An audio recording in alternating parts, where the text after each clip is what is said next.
I actually kid you not today. We actually have a Vaylantz deck that actually made top 8 out of a regional.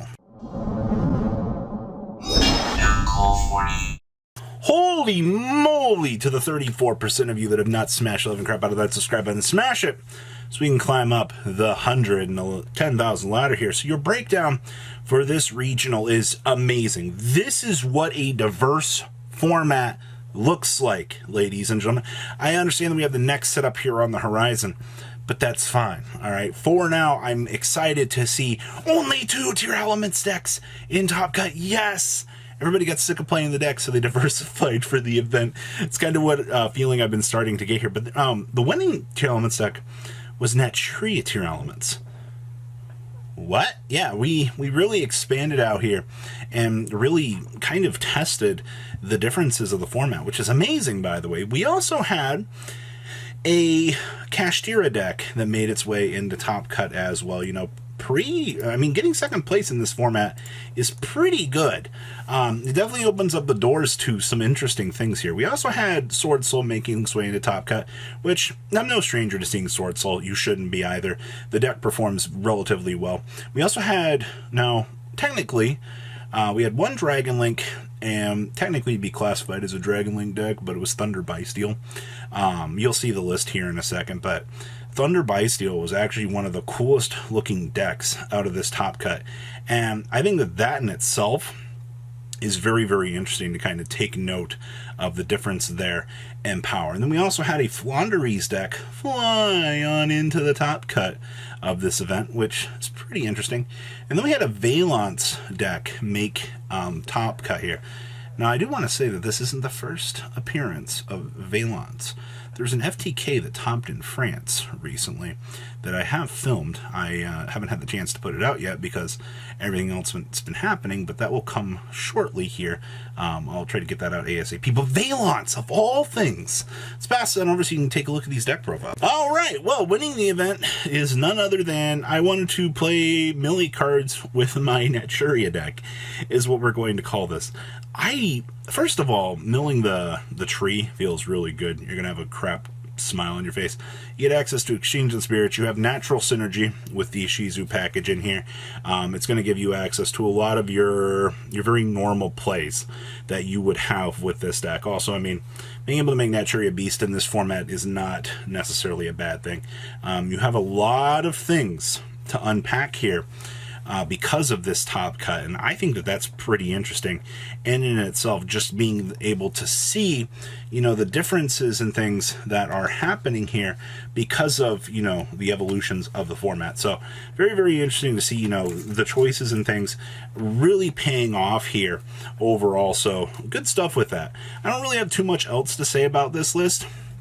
Once again, feels, I guess, very standard. I'm used to seeing some of these ratios. Next up here, second place. Good old Astral Karibo. That Astral Karibo on a Diabolus the Mind Hacker is the most annoying thing in the universe. I think that having to deal with that is one of the things that I hate most about the game right now. And there's not much you can do about it. Now, will Astral stick around into the next list? It is a pretty nice homebrew idea. You're also playing the Arsenal Falcon here with the ability to bring out said barrier statue from the deck, and then that's going to put a lot of pressure on your opponent. I also see that we're playing a nice other gimmicky dragon up here.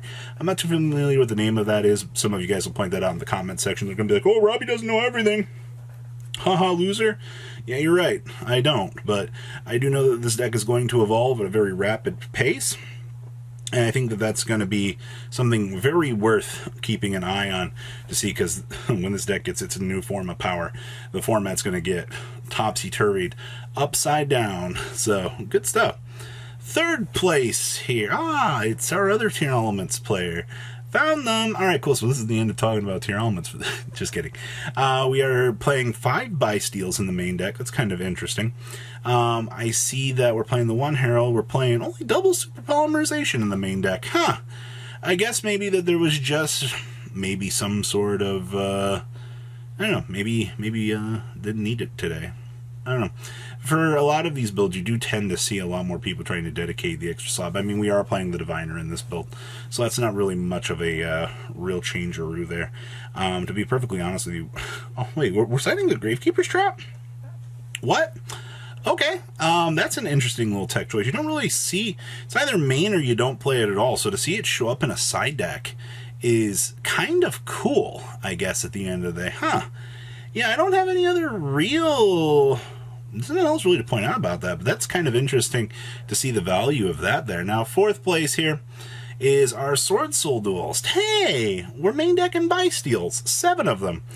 You know, it's a big old stinker that we've had to kind of go in the way of main decking so many Bysteals in order to play the game. I get it, it's not a good thing at this point, but honestly, it's just kind of what you have to do at this stage. I do understand that, you know, being able to make Baron on the... Actually, this build's not even playing Baron. Wait, what? Maybe they just... Oh, no, there's the Baron. Never mind. Disregard me. I will say that being able to make Baron just with the token and a Bysteel is really, really solid. I think that that's one of the most important things to kind of note about this deck is those Bysteals have definitely, you know, improved the deck's consistency, and that's actually quite a very good thing out there. So, also... we definitely did reduce... No, 10E numbers are the same. Alright, yeah. No other real changes to this. Next up here, top 8. It's our Dragon Link deck. So, we're playing double Red MD. Huh. You know, I'm not surprised to see that people want to kind of increase the number of Red MD. It gives a little bit more of a consistency buff to the deck, and I think that that's kind of interesting. The fact that because... you can have multiple copies of... I mean, yeah, it's restricted to the once per whatever effect, but that's fine. Our Bysteel package is just straight maxed out. Like, triple Lubellion, triple Truesworm, triple Snorunnir, and triple Magna Hut. Jesus.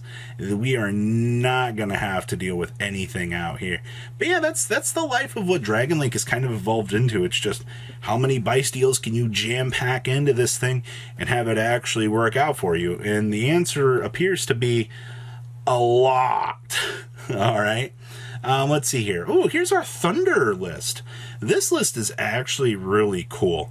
So we are playing the Chaos Armageddon. You have literally zero reason not to play that because it definitely makes this deck go round.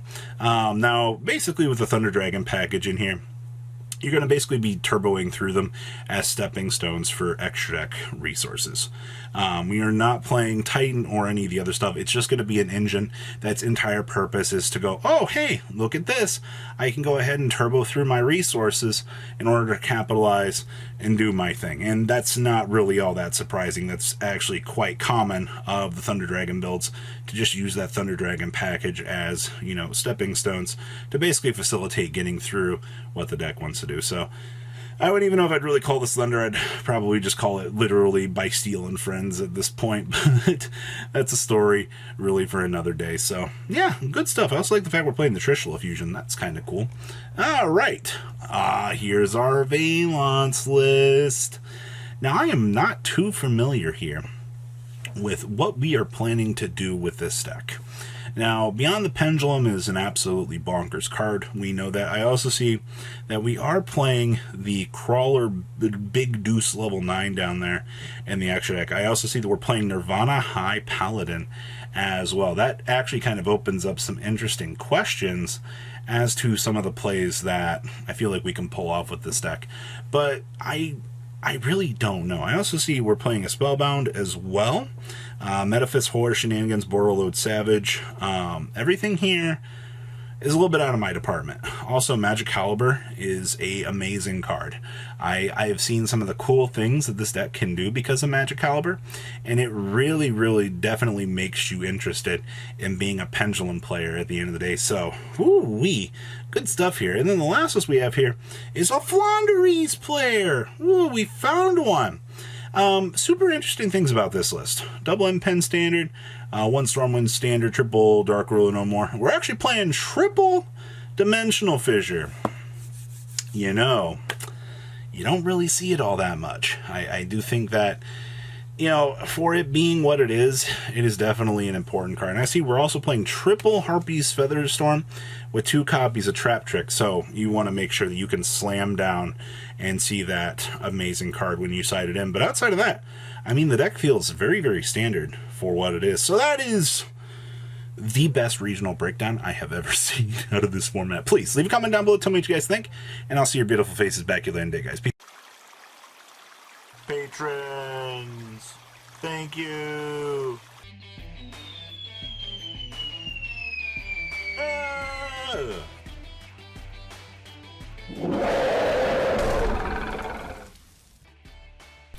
Thank you so much for watching. Check out these other videos.